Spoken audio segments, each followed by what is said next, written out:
Hi, my name is Megan Lacefield, and I serve as a part of the team at Elevate Him, where we are called to promote, encourage, and connect. And one of the ways that we do that is through creating resources. Our newest free resource that is available to you on the YouVersion Bible app is Determined Women of the Bible. It's written from a man's perspective about powerful women, and I want to share with you about one of those today. In the book of Judges, it is stated that Deborah was a prophet and judge for 40 years of the people of ancient Israel and the wife of Lapidoth. She is the only woman mentioned in the Bible as a judge. From her humble judge's seat in the shade of a palm tree, Deborah looked out over the highlands of Israel and its people. It is here that she observes that the state of her country was in chaos, disobedience, and fear. This was a time for a determined leader that trusted in God and his faithfulness. Due to Israel's disobedience, God allowed a king of Canaan to oppress and intimidate them. The Israelites had been browbeaten for 20 years by the Canaanite king Jabin and by the captain of his army, Sisera, who commanded a force of 900 iron chariots. Deborah, guided by God, sent for the warrior Barak by telling him the Lord had commanded Barak to gather 10,000 men from the tribes of Naphtali and Zebulun. Deborah declares and promises that she will entice Sisera and his mighty chariots to the Kishon Valley, and the Lord would deliver a decisive victory to Barak. Instead of trusting and obeying the command of the Lord, Barak refuses to go unless Deborah came with him to inspire and rally the troops. Deborah prophesied because of his choice to not obey fully, the credit of the victory would go to a woman. The Bible records that two armies collided at the foot of Mount Tabor.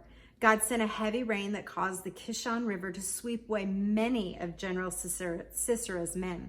His trusted and mighty chariots were bogged down in mud, rendering them useless against God's people.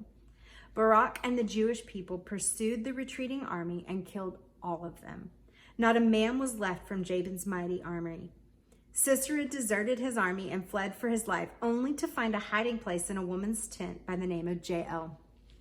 Jael pretends to be concerned for him and actually gives him curdled milk, a drink known to cause drowsiness.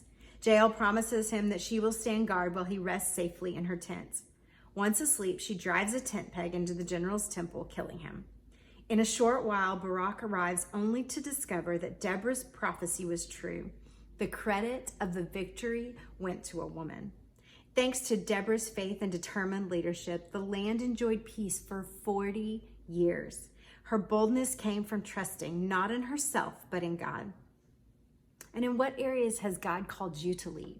In your workplace, in your home, with your friends? We're all uniquely designed to carry a torch of leadership, whether we lead an army into battle or we lead our home in joy and peace. Take a few minutes and identify one area where God is asking you to trust him as you lead. You know, Deborah's been one of my favorite characters of the Bible for a long time. One of the statements that is declared in that passage is, "Where you go, I will go," or "Without you, I will not." And what I love about that is Deborah's ability to take a stand, even if she was scared. We don't know if she was or if she wasn't, but even if, she still continued to follow in obedience to what the Lord had asked her to do. And she had people who were willing to follow.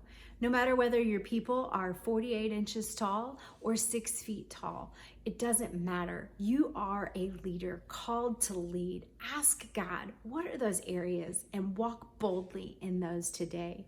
We hope you'll head on over to the YouVersion Bible app and search Determined Women of the Bible and start this plan today. Pick a few women to go through it with you, invite them. You can do it together within the app. If you have any questions at all, don't hesitate to reach out to info@elevatehim.com. We love to serve and pray for you.